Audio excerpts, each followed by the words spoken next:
नमस्कार मंडळी, माझ्या चॅनलवरती पुन्हा एकदा स्वागत आहे. आज आम्ही तुम्हाला भव्य लोहगड किल्ल्याचा प्रवासाला घेऊन जाणार आहोत. आम्ही इथे ट्रेनने आले आहोत. मलवली स्टेशनवर उतरलो आहे. किल्ला इथून 11 किलोमीटरच्या दूरीवर आहे. तर चला मग आपण सुरुवात करूया. किल्ल्याच्या वाटेवर आम्ही काही सुंदर छोटे धबधबे पाहिले. तर असंच आम्ही सर्वांनी ठरवलं की आता आले आहोत तर चला बघूया. जर का तुम्ही पण स्टेशनच्या रस्त्यानेच येत असतील चालत, तर तुम्हालाही असे अनेक छोटे धबधबे दिसतील जिकडे तुम्ही थांबून थोडा व्ह्यू, फोटोशूट फ्रेंड्ससोबत करू शकतात.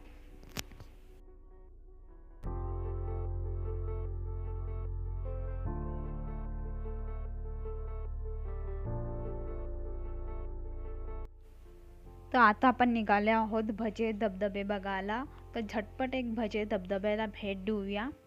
पावसाळ्यात हा भजे धबधबा खूपच छान दिसत आहे. तुम्ही बघू शकतात किती सुंदर वातावरण आहे, हिरवळ सर्व जागी, एकदम छान वाटत आहे. इथेही तुम्ही थोड्या वेळ थांबून तुम्हाला फोटो व्हिडिओ शूट वगैरे करायचा आहे तर करू शकता.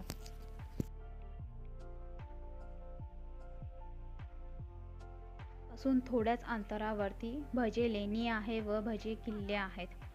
याच ट्रेकचा चांगला भाग म्हणजे तुम्ही बघू शकता चारी बाजूला हिरवळच हिरवळ तुम्हाला दिसेल, इतका सुंदर व्ह्यू आहे. तसेच इकडनं आपण वर गेलो की आपल्याला भजे लेणी दिसते. इथे एंट्री फी आहे 25 रुपये पर व्यक्तीची. लेणी 2200 वर्षपूर्वीचे बांधलेले आहेत. हे बुद्ध भिक्षुक इथे येऊन ध्यान करायचे. भजे लेणी हे प्राचीन बुद्ध काळाचे एक सुंदर चांगले उदाहरण आहे. ह्याला म्हणतात चैत्य, जे की त्यांचं एक मेन आपण बोलू शकतो एक हॉल होतं जे की सुंदर स्तूपानी बांधलेले आहेत.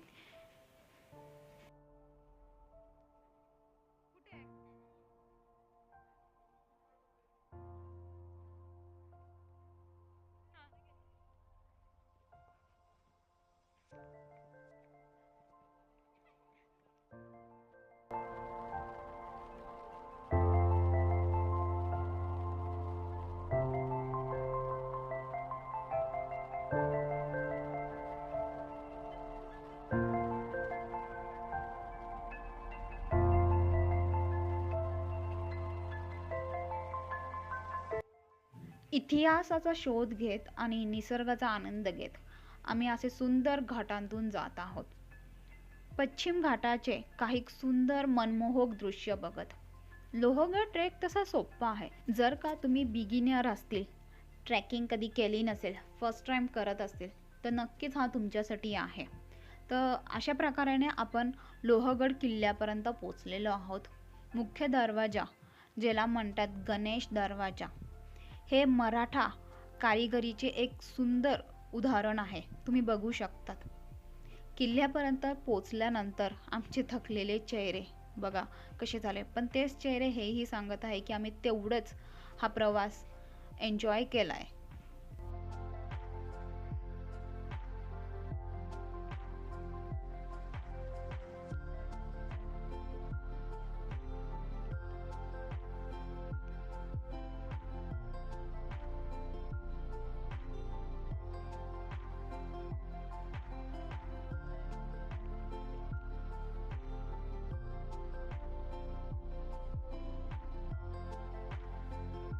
किती धुकं आहेत. आम्ही अगदी पावसाळा चालू असताच्या सीझनमध्ये आलो आहोत. तर बरं की आपण आता लोहगड किल्ल्याबद्दल थोडं बोलूया. जसं की म्हणायला गेलं तर लोहगड लोखंडी किल्ला किंवा इंग्लिशमध्ये बोलायचं म्हटलं तर आयर्न फोर्ट असा आहे. हा प्राचीन कालीचा एक सुंदर असा किल्ला आहे. हा 18th सेंचुरीमध्ये बांधला गेला होता. किल्ल्याने असे शासक आणि साम्राज्याचे अनुभव घेतलेले आहे, जे की मराठा, मुघल, ब्रिटिशांचे समावेश होते.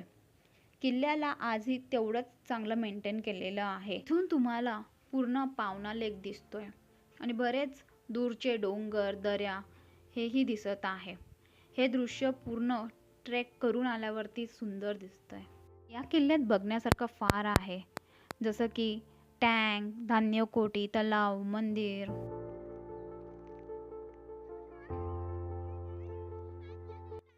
आता आपण आलो आहोत विंचू कट्ट्याला, ज्याला म्हणतात स्कॉर्पिओन स्टेल, जो एक लांब आहे विंचूच्या शेपटीसारखा.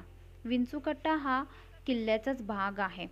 तर विंचू कट्टा बांधण्यामागचं कारण हेच होतं की शत्रूचे हल्ले होण्यापासून रक्षण करणार. फारसे धोका असल्यामुळे विंचू कट्ट्याचं दृश्य नीट दिसत नाही आहे आपल्याला.